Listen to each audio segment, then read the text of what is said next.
ಮಹಿಮೆಯನ್ನು ದಕ್ಷಿಣ ಸಹಿತವಾಗಿ ಬ್ರಾಹ್ಮಣರಿಗೆ ದಾನ ಮಾಡಬೇಕು ಎಂದು ಹೇಳಿದನು. ಆಗ ದೇವತೆಗಳೆಲ್ಲರೂ ಸಂಕಷ್ಟಹರ ಗಣಪತಿಯ ವ್ರತವನ್ನು ಧ್ಯಾನವಾಹನಾದಿಗಳಿಂದ ಯುತಾವಿಧಿಯಾಗಿ ಮಾಡಲು ಇವರ ಪೂಜೆಗೆ ಗಣಪತಿಯು ಪ್ರಸನ್ನನಾದನು. ಆಗ ಚಂದ್ರನು ಗಣಪತಿಯನ್ನು ಈ ರೀತಿ ಸ್ತುತಿಸುತ್ತಾನೆ. ಹೇ ಲಂಬೋದರ, ಲೋಕನಾಯಕ, ಗಜವದನ, ನಾನು ನನ್ನ ಅಹಂಕಾರದಿಂದ ನಿನ್ನನ್ನು ಅಪಹಾಸ್ಯ ಮಾಡಿದೆ. ಇದು ನನ್ನ ಮಹಾ ಅಪರಾಧವು.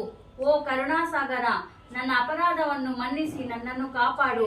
ಯಾರು ಲೋಕದಲ್ಲಿ ಮೊದಲು ನಿನ್ನನ್ನು ಪೂಜಿಸುವುದಿಲ್ಲವೋ ಅವರಿಗೆ ನರಕ ಪ್ರಾಪ್ತವಾಗಲಿ ಮತ್ತು ಅವರ ಕಾರ್ಯಗಳು ನಿರ್ವಿಘ್ನವಾಗಿ ನಡೆಯದಂತಾಗಲಿ ಎಂದನು. ಆಗ ಗಣಪತಿಯು ಪ್ರಸನ್ನನಾಗಿ ನಿನಗೆ ಬೇಕಾದ ವರವನ್ನು ಕೇಳು ಎನ್ನಲು ಬ್ರಹ್ಮಾದಿ ದೇವತೆಗಳೆಲ್ಲರೂ ಚಂದ್ರನ ಶಾಪವನ್ನು ತಪ್ಪಿಸಬೇಕೆಂದು ಕೇಳಿಕೊಂಡರು.